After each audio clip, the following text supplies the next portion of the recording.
Welcome, everybody. This is Gary Van Antwerp from Training Magazine Network. I want to welcome you to our session today, how L&D can unleash the competitive power of your leaders. And we want to especially welcome Jim Laughlin, Debbie Stang, and Ben Dold. They will be speaking for you today, and I'll tell you a little bit more about them in just a moment here. If you're a user of the Insights widget, there's the code. If you're watching the recording, you can still print your certificate of your participation in this session by clicking on the link that you see there on the screen, and then filling out the Insights widget, letting it document what you learned in the session today. If you need help with that, I'm going to explain it at the end of the webinar, or you can go to the support tab at Training Mag Network, and there are instructions there. Our Tech Learn series that we started last fall has a number of excellent webinars coming up. Kara North is going to be, just on May 23rd, is going to be talking about breathing life into your technology evaluation with CPR. What's CPR? It's a framework, and you have to click on the link to get the explanation in the description of the webinar. So if you're interested in that, go to Training Mag Network and just click on that webinar. It's right on the home page there. Diane Elkins will be doing this side-by-side comparison between Storyline and Captivate, which, if you're not quite sure which to use when, that is what this session is meant to help you with. It's not which is best.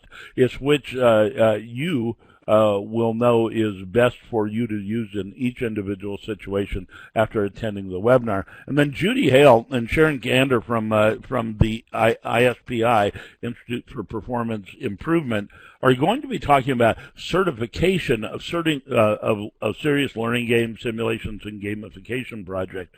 I was talking to Judy at the training conference in Atlanta in February, and how certification is different for these than it is for just for other training content. So if that's a concern of yours, you should attend this webinar. It's designed especially for you, and nobody better to do that than Judy Hale and Sharon Gander. So if you go to our homepage at Training Magazine Network, you'll find a lot of things, including the calendar of all the webinars. Click that button. If you're looking for the recordings, there are actually over 830 of them now, but the recording of this webinar will appear on the page that follows you clicking that button right at the very top. That's the way it always works if you're new to Training Mag Network. So you can do that tomorrow, and you'll see this recording listed right there. And then while you're there, take a look at the free white paper button. You'll find free ebooks and white papers and so forth. One of them that's listed there is the one that you see right down here on the right side of your screen, the free white paper from MDA. And you don't have to go anywhere for that. You can just click that slide right there, and it'll download it for you. Okay? So we want to thank MDA leadership for sponsoring this webinar today and making our speakers available to us, especially Jim Laughlin. I want to tell you a little bit about him in a moment here. Again, our session, How L&D Can Unleash the Competitive Power of Your Leaders, and our three speakers. Jim will introduce Debbie and Ben to you, but I want to let you know about Jim a little bit. He's VP of Consulting in the Northeast region for MDA Leadership Consulting. And for more than 20 years, Jim has designed and implemented learning and leadership development systems for companies worldwide. He's also a sought-after executive coach with expertise in organizational communications, change, and transitions. So I want to introduce first to you Jim, and he will introduce Ben and Debbie. Jim, welcome back to Training Magazine Network. We're delighted to have you here. Gary, thank you. And welcome back. It's great to be with you again, and MDA really appreciates our partnership with Training Magazine and with you. And great to see everyone pouring in today. As Gary said, I'm in the Northeast in the Boston area, a little cooler than our Arizona friends, over 100 there. It's about 50-something here, but bright and beautiful. I just like these opportunities. I've been in this space, as Gary said, for over 20 years. Still love the opportunities to dialogue and learn together. As Gary said, we are encouraging your questions and comments throughout, and there'll be plenty of time for Q&A in the second half of today's webinar.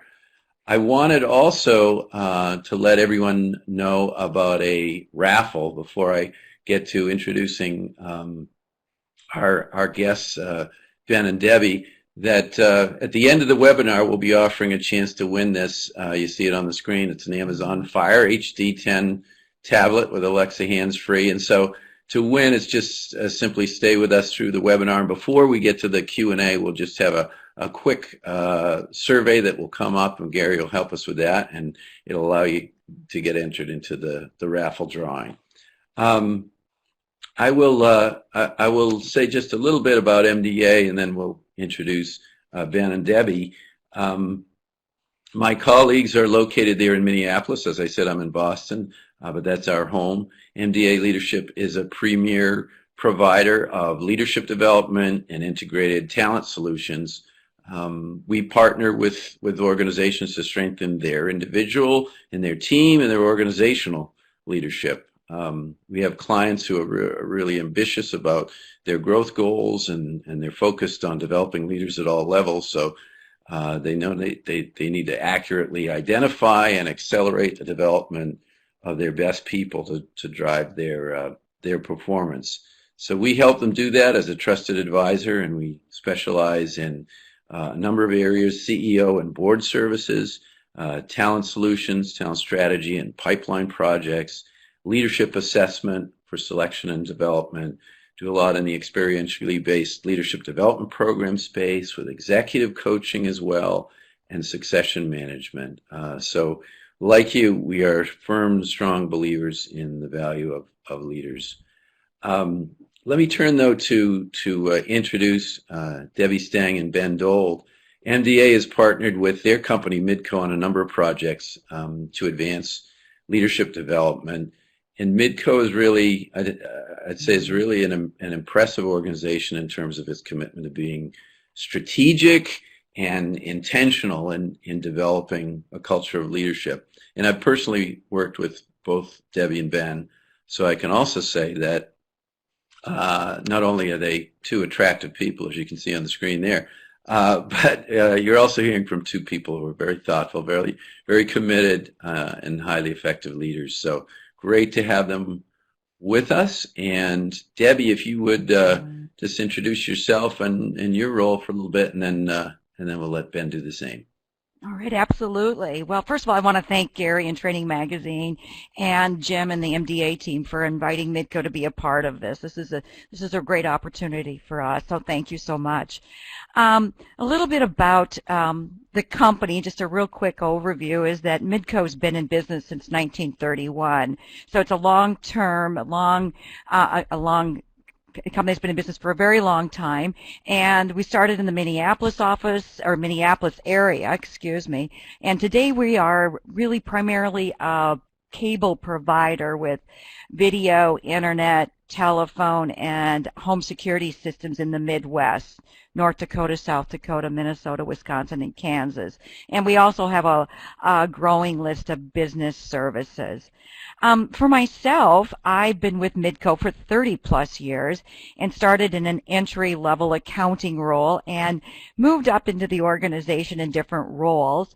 And along the course of my journey with Midco, I at one point took over the payroll function for the company, which led to the benefits area, which led to the VP of HR. So really had a lot of years in the HR world for the company. And then in January of 2016, our COO retired, and I had the good fortune to move into the Chief Operating Officer position. And it was a perfect fit because I had a huge passion for people, being the team members I get to work with and the customers. And today we have the majority of the team members at Midco do report up through operations. And today we have the customer care team, field ops, central operations group, and then we also have a number of cross-functional teams that report up through operations. So in the role, I started in operations by really taking a look at what the right org structure was, and then from there really became focused on making sure that we have the right leaders in the right spots doing the right things, and that's how we got connected with MDA. So thank you. Thanks, Debbie. Ben? You bet. Ben Dold, VP of Central Operations here at Midco. I'm a member of Debbie's operations leadership team, and I oversee our product, supply chain, analytics, sales ops, GIS, and business process teams. So a really diverse group of leaders have the opportunity to make a positive impact on the business in a lot of ways, really all focused on making sure that our systems, tools, insights, and products come together at that critical interaction point between employee and customer. And our goal is really all around making sure that everything goes well for our employees and customers and that we deliver a great customer experience. I've been at Midco for just about 8 years and have had the opportunity to serve in various roles, starting actually in marketing analytics as an analyst, getting the opportunity to build and develop that team, to then taking on the consumer sales team, and then moving into the operations role just about a year ago.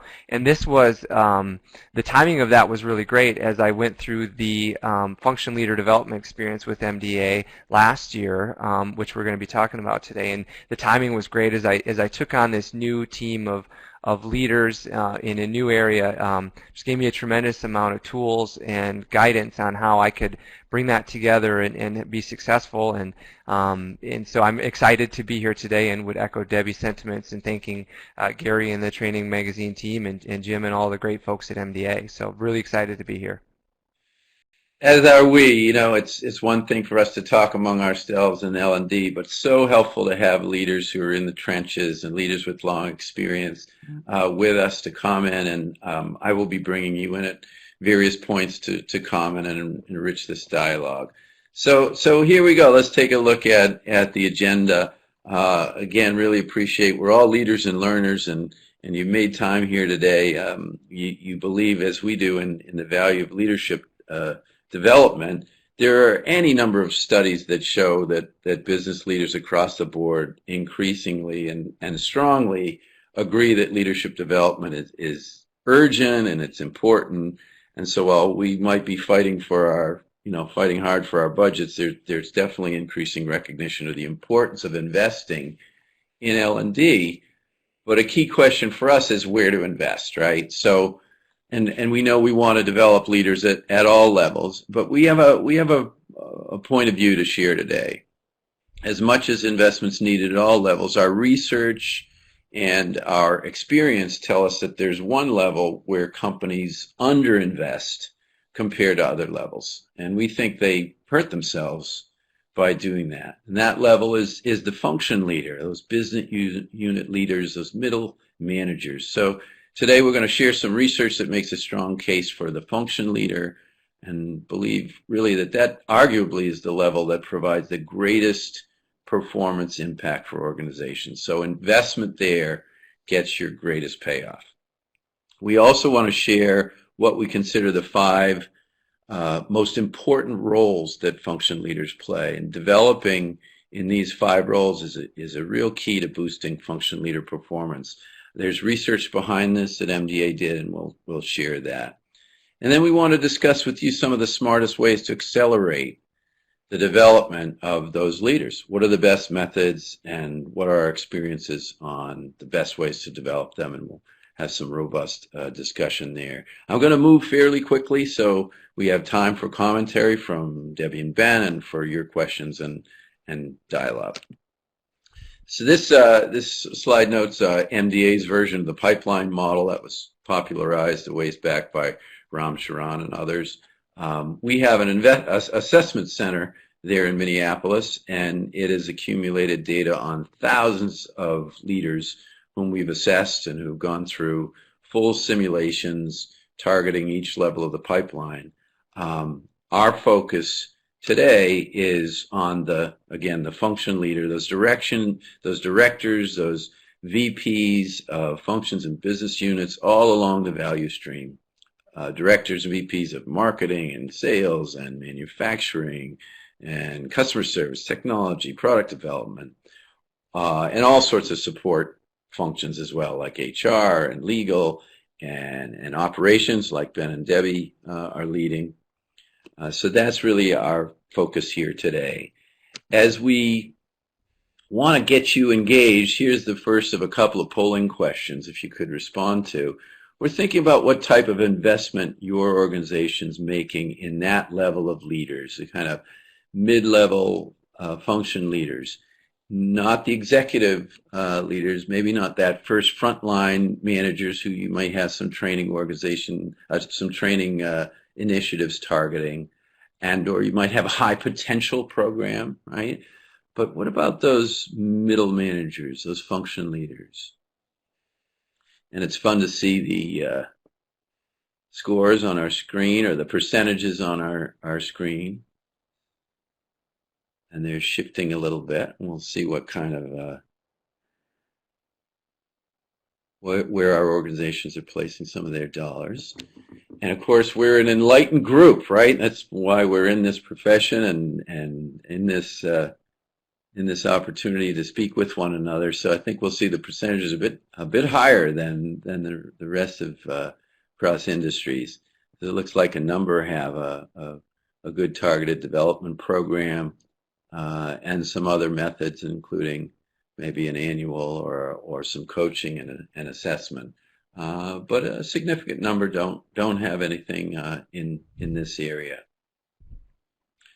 Let me share some research, if we could, that shows how others approach this. And I think at a flash we'll see that the investments are differentiated. Certainly, we expect for senior leaders, for the executive suite, that this is some sizable investments, and they may be annual retreats and getaways and strategic sessions and some assessment and executive coaching. We tend to see organizations invest in the high potentials, trying to identify them and develop them. So you see lots of dollars there. And sometimes the programs for those frontline leaders who, of course, are stepping into that challenge of managing people for the first time. There can be a high failure rate, so it makes some sense. But you see that it's rather low on the mid-level leader investment. And, they're kind of get lost in the middle. And yet we should never underestimate the middle, says a middle child.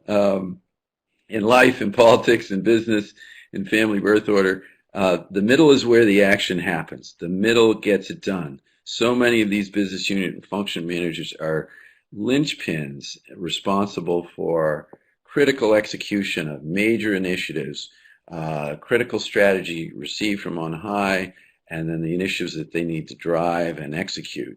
Otherwise, it doesn't get done, and there are things that really go awry in the middle. Some serious organizational performance issues can be traced to function leaders who are over their head or not able to really step up to the demands of that really expanded role.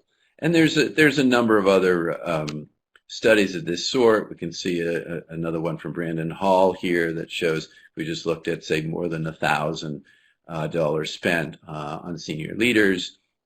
Again, high potentials, a lot of attention there. Less so in the study, too, on the mid-level manager. When we look at programs, the existence of those that are there, there's a lot of work to be done.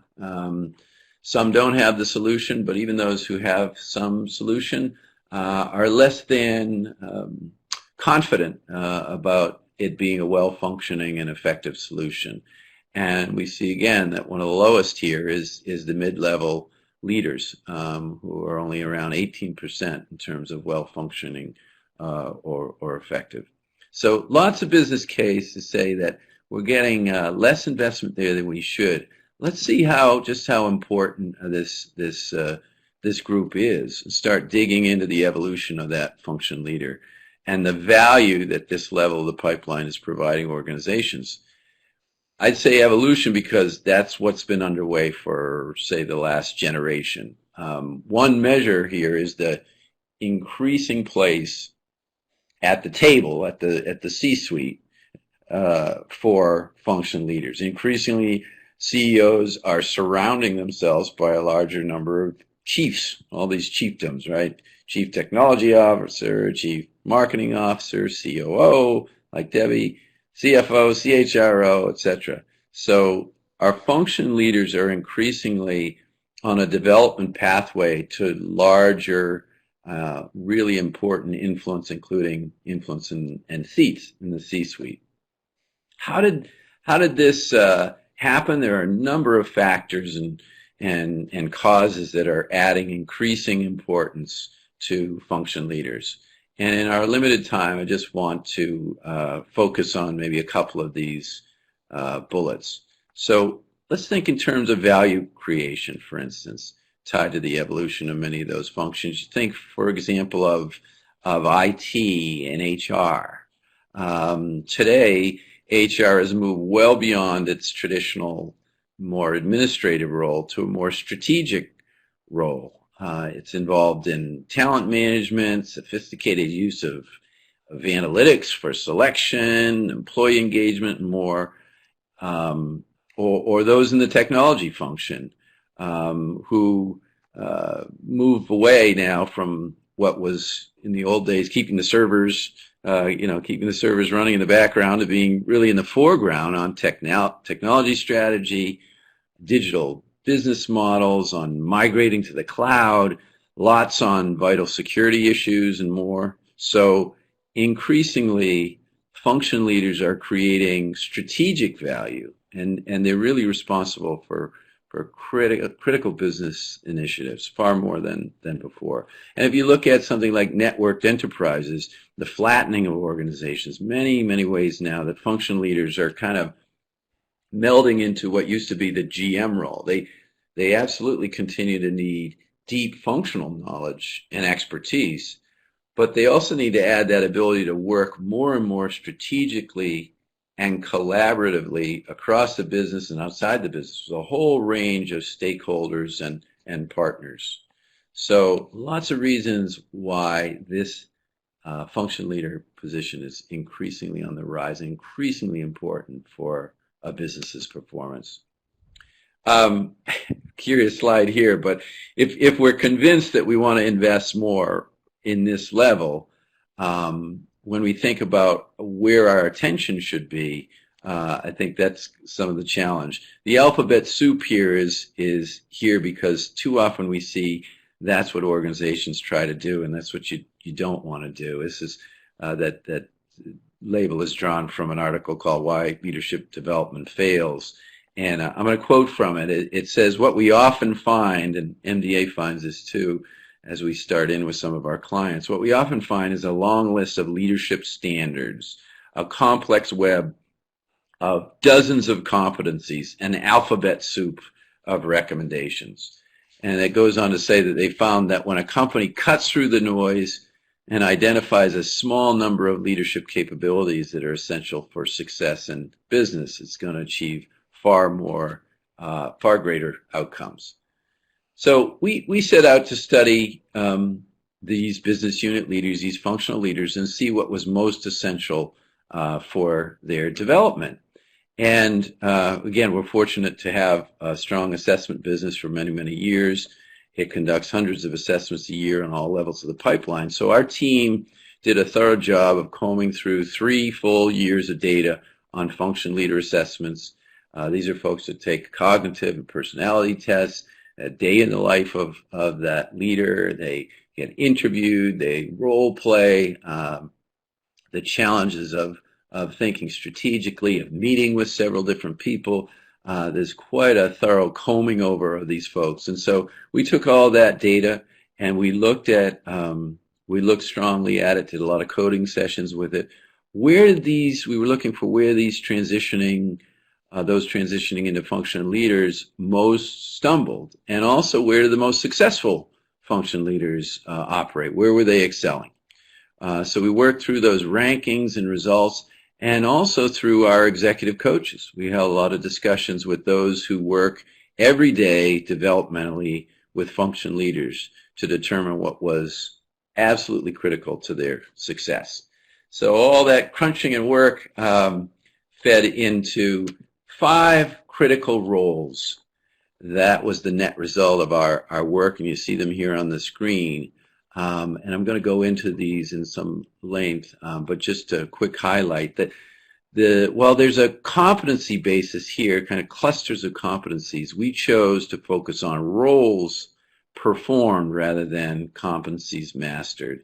And we especially owed that insight to our MDA executive coaches, because their consistent experience coaching leaders is that this fits the leader mindset. Leaders see work as exercising different roles rather than exercising different competencies. And the leaders we do development coaching with can much more clearly draw lines between their roles and the business outcomes that they need. So roles also can create a really solid basis for development planning. So we want to just look briefly at each of those roles, some of the development challenges of each that are drawn from our study. But just with that sort of interim look at it, the strategist, I'm going to ask you for a polling around which of these you think your leaders have most challenge with. The strategist, the change leader who both has to implement and drive change, the talent developer who not only has to coach but think about all the talent, the bench strength on the team, that internal influencer who has to work across boundaries effectively to get things done, and that results driver, the person who can execute. So I'm going to pause just a minute. You see there the 5 roles, right?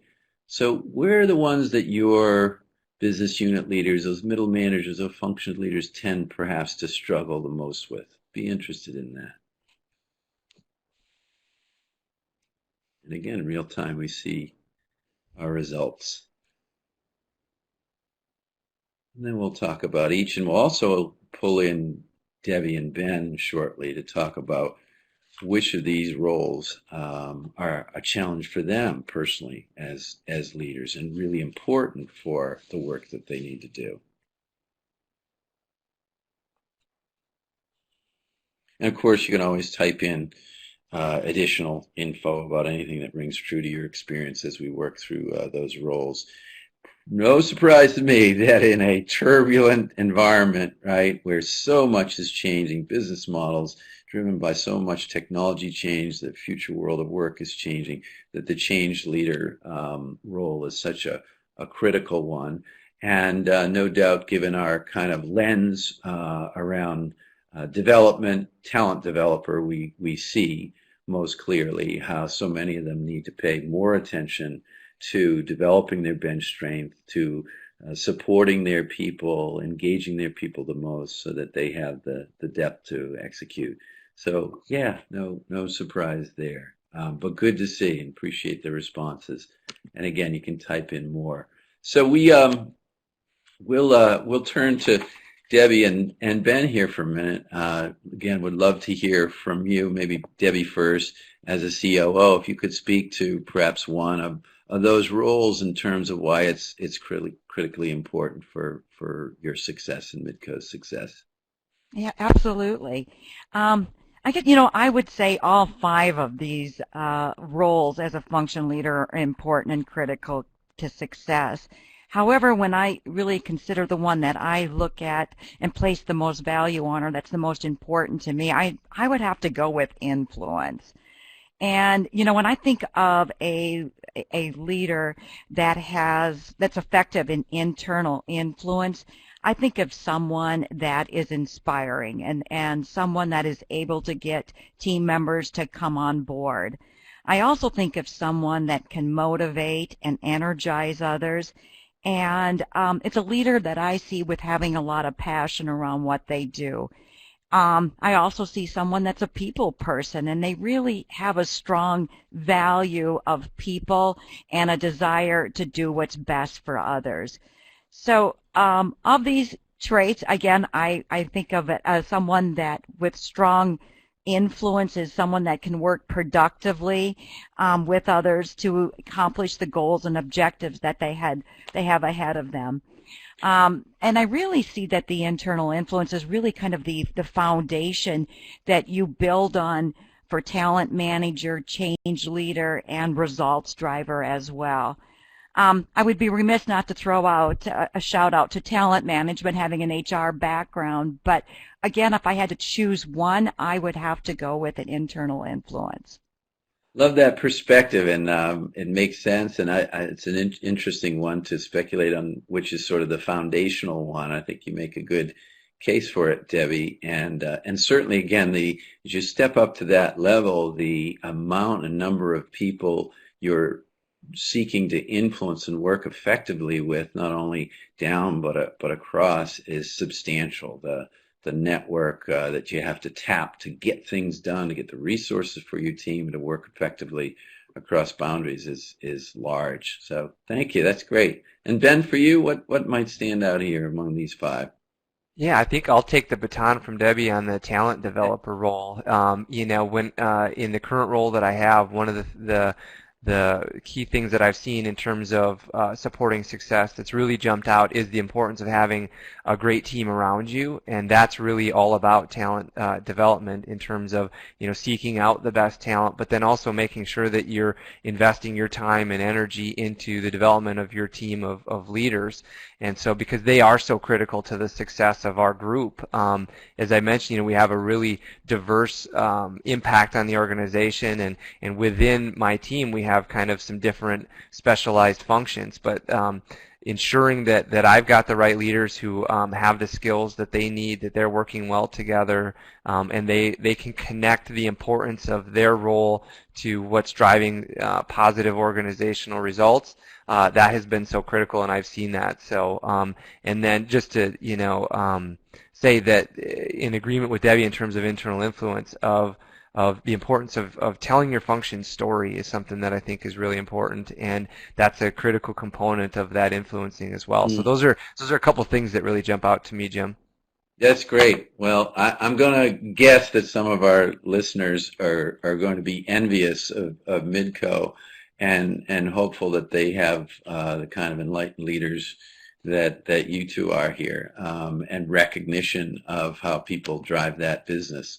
Well, let me pop through some of these again. I want to leave some time for our discussion, but let's go in just a little bit on each of these and some of the findings from our research study. And again, this is fleshed out fully in our white paper. So I'll highlight a few things here. A key finding around this level, the hundreds that we looked at and their developmental hurdles, that failure to see their function and the business challenges they face in the larger context. It's that seeing the systemic influence and connectivity of things.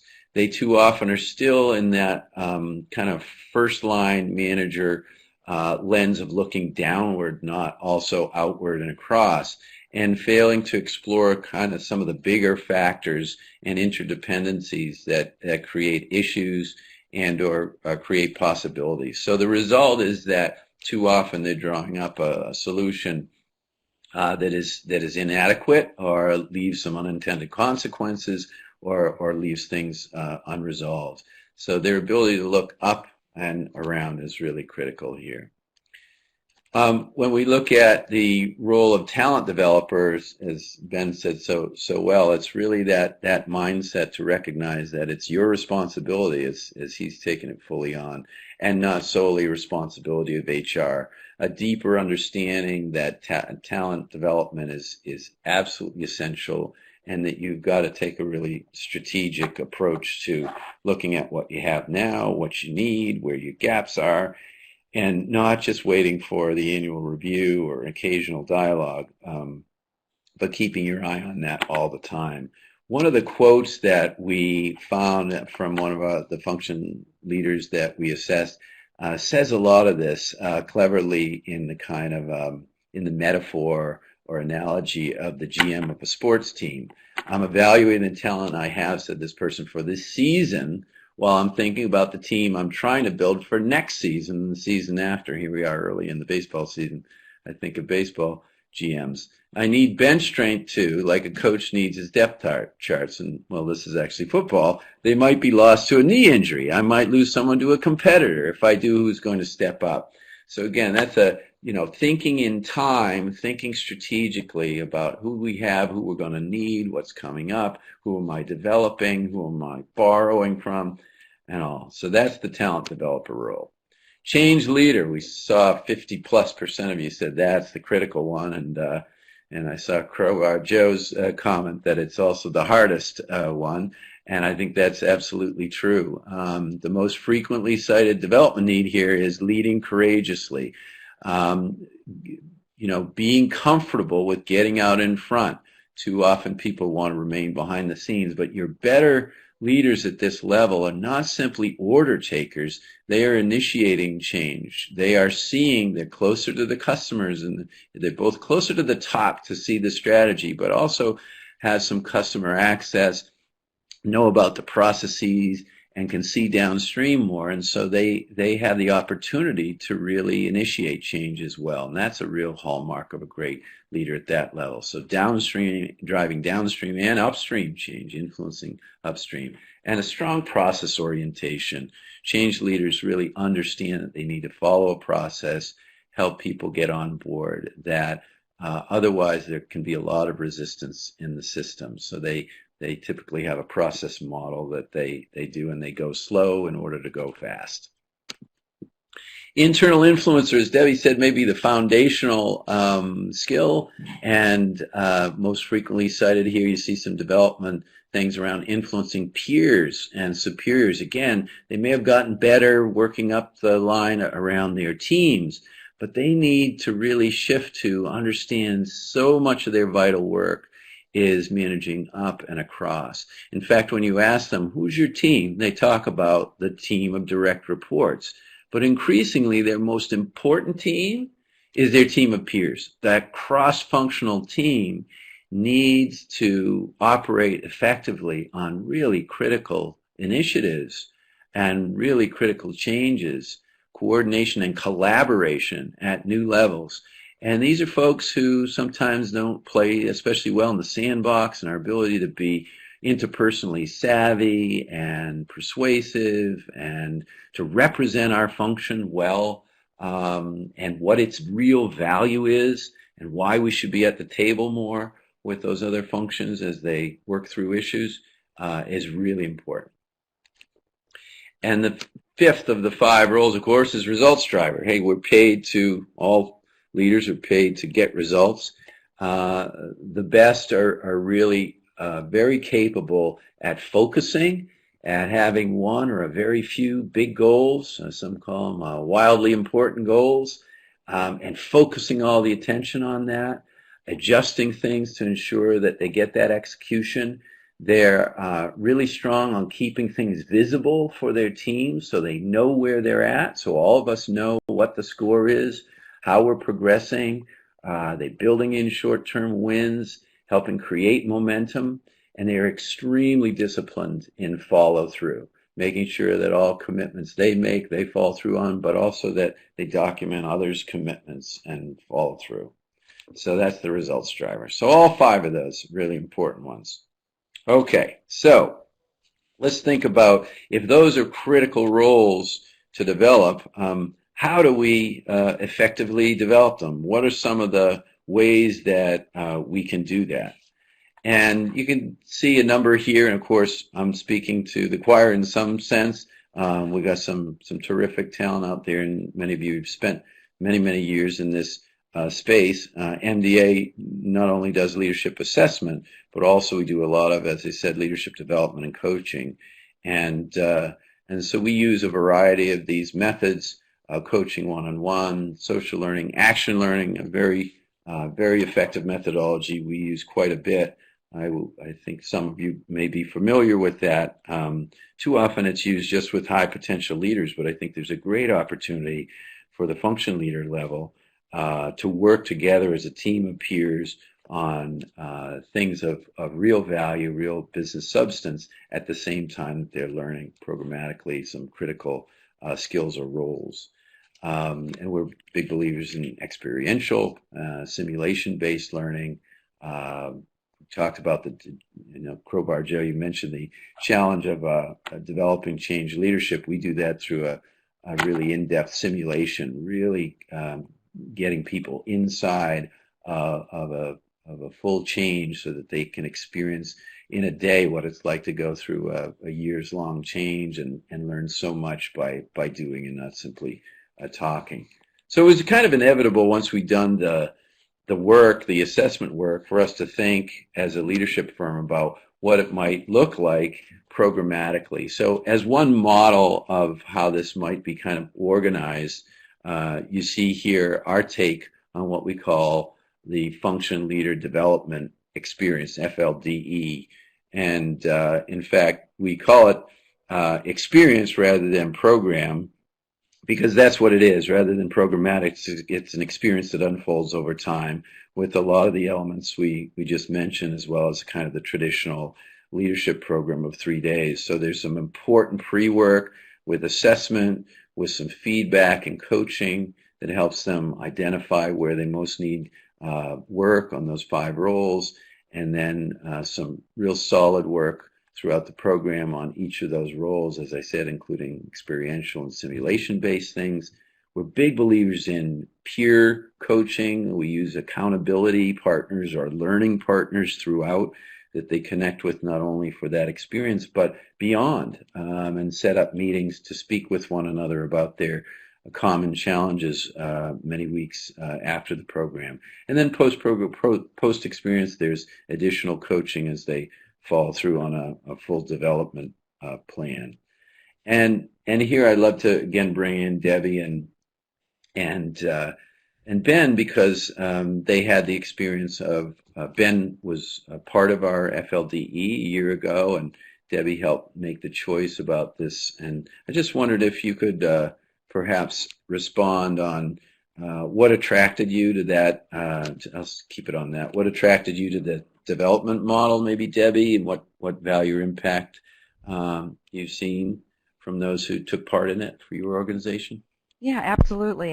As you mentioned, Ben went through the FLDE program, and I did not. But one of the things that I have seen that was so valuable for me in my role is I loved the robust assessment that MDA provided, and really it really was so much great information that we could build on and that we gained from these assessments. And for the individuals that have participated in these robust assessments and the information that I've gotten back, it's really a deep understanding of what motivates that person, what they value, some insights on some of the personality and work style characteristics, and even some of the pitfalls or how they would respond in more of a challenging time. And these were really great tools and assessments that really gave us some great insights on how the individuals would work and lead. And not only on an individual level, we took that information, we carried it even a little bit further and compiled it and how the team would work together.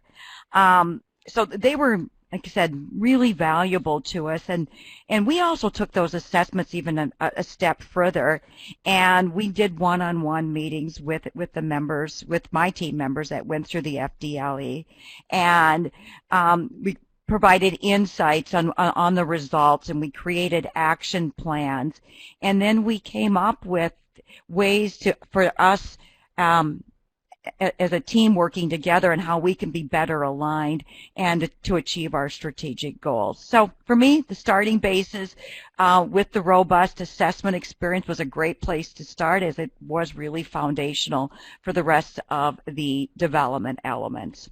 Absolutely. And I know, thank you, Debbie. I know our listeners know too that the support of senior leaders is so important to programmatic success and to the development of levels below, and you and your fellow leaders did that in ensuring that anyone who went through this, as you said, had the dialogues afterwards, had the follow through and support on the development plan. And there were actually 6 different leaders from Midco that were part of this this experience.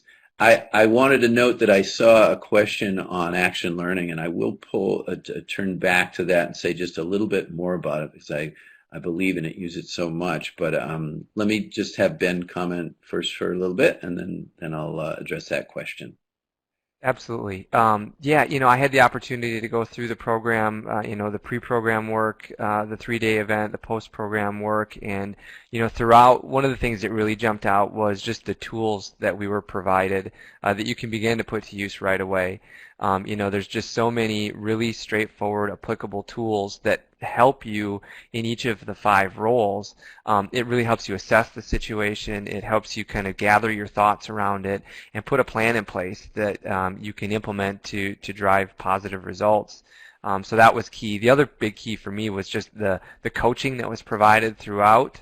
In post-assessment, leading up to it, and then post-program, having the company invest in this program for me and my colleagues, and the coaching that went along with it was just, really supportive, and really just provided the tools and confidence as a function leader that you can make a positive impact. The other thing too, just to mention is just the shared language, understanding. Sometimes you assess the situation, you feel like you know what you need to do, or you feel like you have a handle on it, but the tools and skills that we gain through FLDE really gives that common language to understand and explain the situation and plan it. So overall, just a really tremendous experience.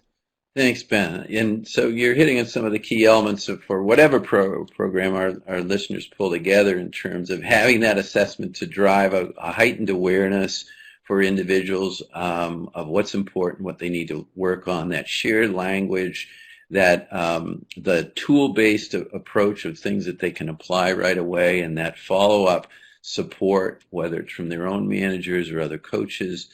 There were 6 of you that went through, and it was really great too. I know another practice that those who have programs might think about as they did at Midco is have those 6 people report back on their learning to the executive team, and I think that was really effective and resulted in some real insights into how to do strategic planning and some other things.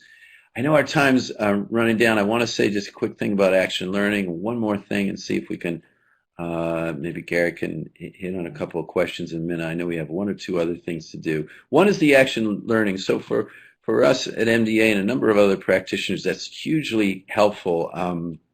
If we were to do this program on site, we do the one that Ben experienced was a public course.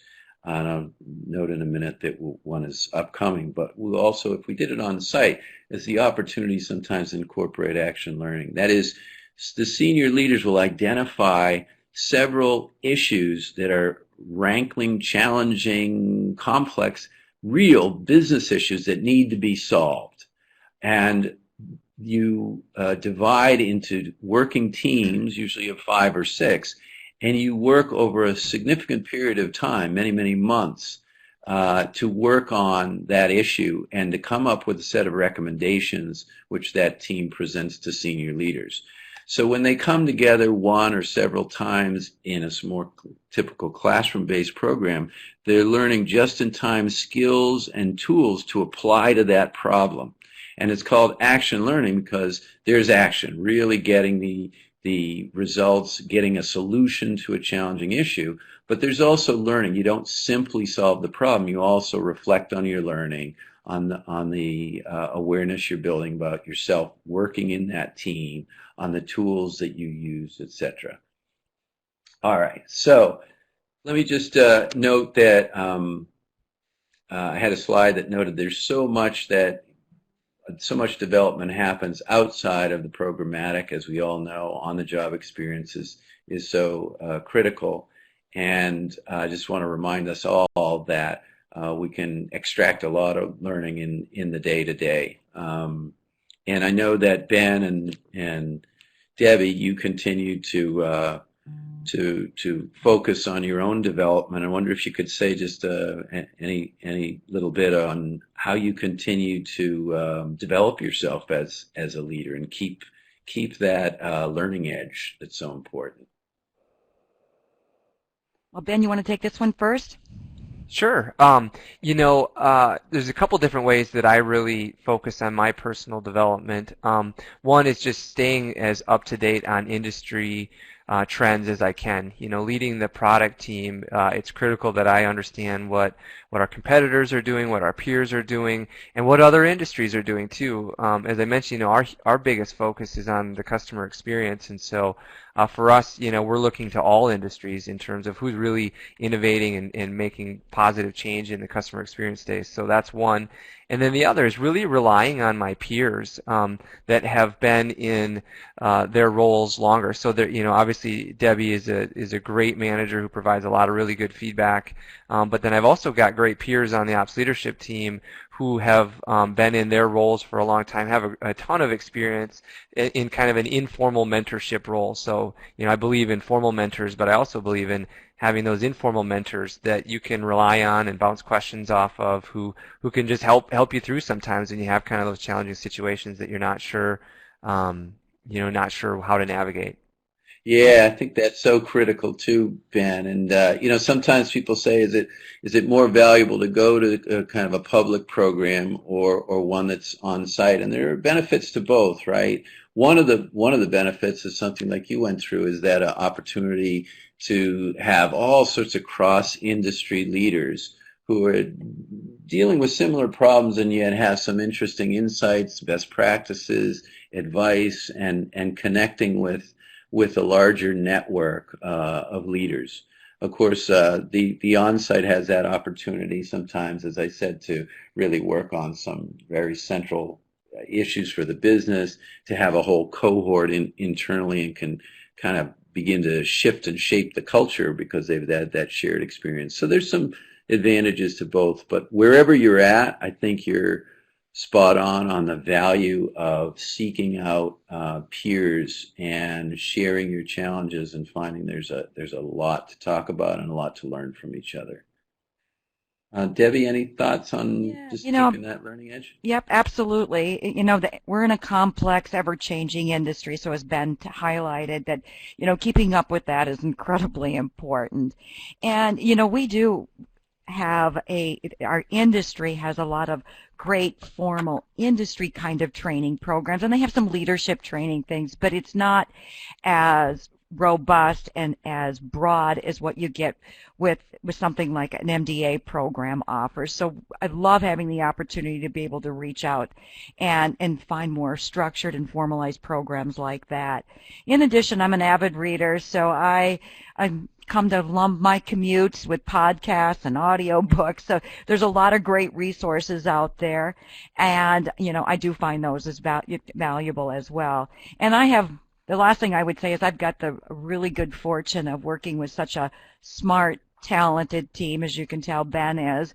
And, we work together really closely as a team, share information, keep each other up to date, collaborate on sharing information on new things that we've read. So I would say working with the team here at Midco. Yeah, good stuff.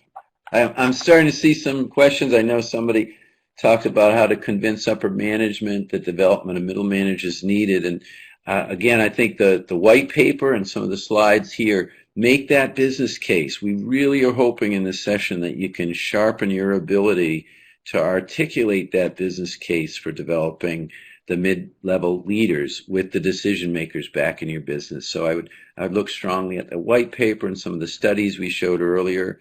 And we're also hoping that, we provide a real solid research-based targets for development that make the most sense. Again, it can be an alphabet soup, but if you look, the research showed us very clearly that those 5 roles are powerful, and Ben noted it, and Debbie did as well, and they can help you organize and structure an experience. And then it's about choosing that set of experiential-based, simulation-based, coaching and feedback, good assessment, those sets of practices that we know T&D are so critical. But the mixture is important. And again, we're really taking a stance that the investment in that linchpin position can have a huge impact on your organization, and too often we overlook that.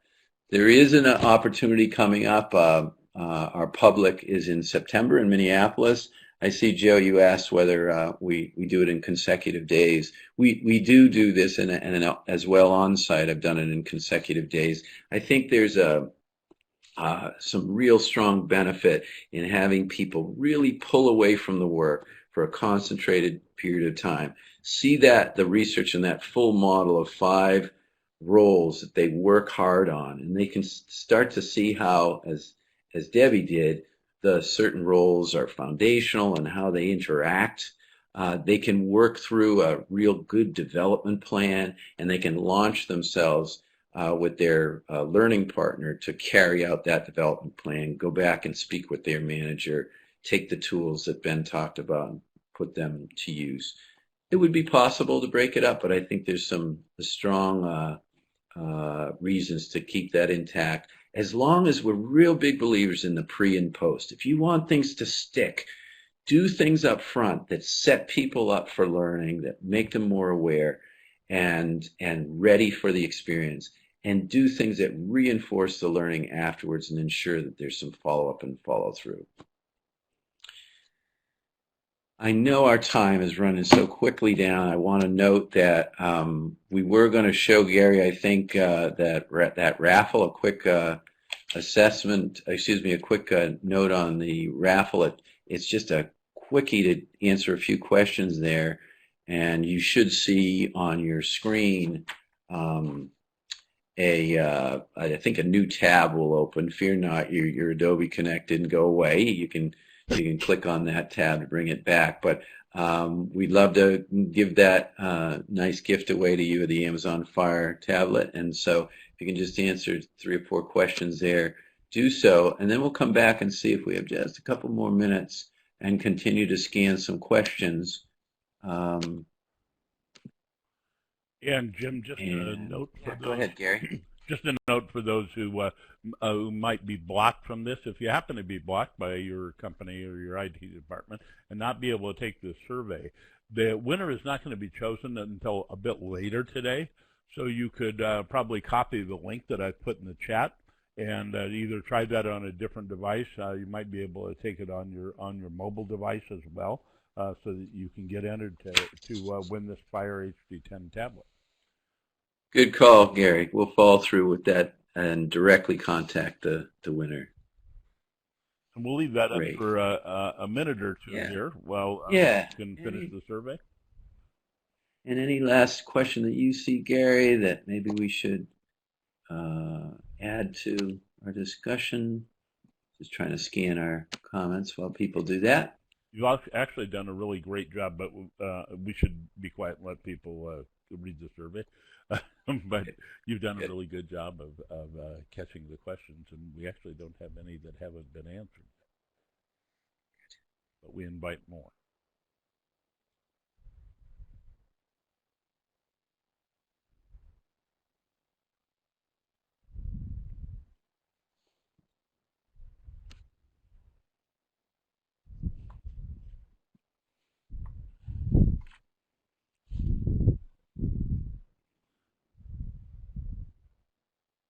So Jim, I think that's probably about all the time we can spare for the survey. Everybody can, of course, complete the survey directly after we wrap up here as well. That's great. And just wanted to say thank you to you and Training Magazine again, Gary. These are great opportunities to talk directly, and I absolutely want to thank Ben and Debbie for adding, as I said, real insights from leading leaders around these critical issues. That's the best benefit we can get is hear directly from leaders. Great. Well, we really appreciate MDA sponsoring this webinar and making you and Ben and Debbie available, and to everybody who attended. Christie's with Y's and I's at the end of their name, and Sonia James and Crowbar, and everybody else who's joined us today. And Glenda, I'll answer your question in a moment. So Glenda asked, can I download the white paper and files after the webinar? You can come back into the recording later on. It'll be posted this afternoon, and then you can do it there. You might not get those issues that you have there from once you're on a different device, maybe from home. Good, and we invite everybody's comments here in the chat. We ran short of time, but it's just straight up the top of the hour. We'd really appreciate your comments in addition to filling out the survey. And if you haven't done the survey yet, go ahead and do it because you don't want to miss your opportunity to win the Fire tablet. Opera Wagner-Ross, I will help you with the certificate just as soon as we finish wrapping up here, just in a minute or two. Jim, any final thoughts here before we close it out? Just wishing all these practitioners out there the best, and hope that the information is useful and usable. And we welcome, I certainly personally, and MDA would welcome any connections if we can be of any help in this area. Great. We'll pop open another page on your desktops in case you'd like to take advantage of some of the resources on the MDA website. If I hope that didn't louse up anybody who was filling out the survey, but you just have to click back on the tab where the survey was. It's the one with that little green survey monkey icon on the tab. So thanks again, everybody, for attending today. Jim, thanks as always to you. I hope we are able to welcome you back again. It's always a pleasure to work with you and the MDA team. Thank you. All right. Take care, everybody, and thanks so much. We'll remain here to help with the use of the Insights widget. If you happen to want to know how to print your certificate of your participation in this session, then stick around. And if you're watching the recording and you don't know how to do that, I'm going to let the recording run so it'll be on there as well, okay?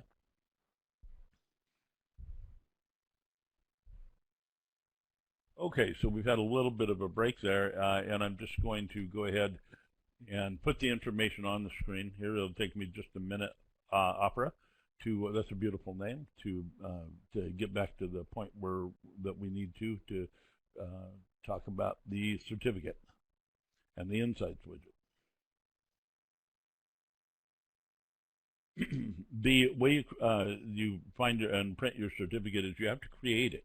So I'm going to show you how to do that. You click the link that is for the Insights widget. I'm going to put that on the screen here. That's why I'm backing up through the slides that we did earlier. There we go. Click the link right there, and if you can't for some reason, I'll give it to you in a different way. And actually, I'll tell you what, we'll put this white paper over here. If you folks haven't completed my surveys down there, I'd really appreciate it if you do. But we'll put the white paper over there, and then you can see the link is in the notes pod right down here next to the main slides. Okay. So either way, you click the link, and then it will take you to, you might find my other page here. It'll take you to the page for today's event. And you click on the blue Insights tab and then Add Insights. Okay, and that'll pop up the little Insights widget that looks like this, okay? And all you do is you enter what you learned today. You can enter as much or as little as you like, but I'll let you know that what you enter there will appear on your certificate. We're not providing you a certificate of attendance. We're providing you a certificate of participation. And you can prove your participation by listing what you learned. So after you click, you'll need to click one of these radio buttons here too. But after you enter your insights, your takeaways in the box there, just click on Submit. After you click on Submit, not before, but after you click on Submit, you'll see the My Credits link up here, and you'll see the printer icon, so you can go ahead and click that, and then you'll be able to print and or save your certificate that you created using the Insights widget. And if you don't like the way it turned out, you misspelled or just want to add something, you can go back and you'll see how you can update the widget or edit what you had entered and then print it again. Okay, so that's how you do that. And if you watch the recording of this session, you can do that for the recording as well. You can do this for any webinar in Training Magazine Network, including all 830 plus recordings that we have posted in Training Mag Network. And if you didn't attend the live webinar, you can go back and watch the recording. You can also do it with white papers, infographics, any of the learning materials in Training Mag Network. Go ahead and click that blue tab I showed you on the left side of the page where you download it or watch it or access it, this tab right here, and then click Add Insights, and you will have the insights for that particular event. So Opera, I hope that helps you. It looks like it did. And everybody else, I hope you use the Insights widget a lot. And just one thing to note there that you might not have seen also. You see the link where it says See Others Insights? So you can click that and see what other people learned during the session too and experience some social learning there. So thank you everybody again for coming, and thanks to Jim and the MDA leadership team for making this webinar possible. We look forward to having you all back again very soon. Have a great week. We're almost there. Fridays are coming, and probably a wonderful weekend everywhere. So enjoy.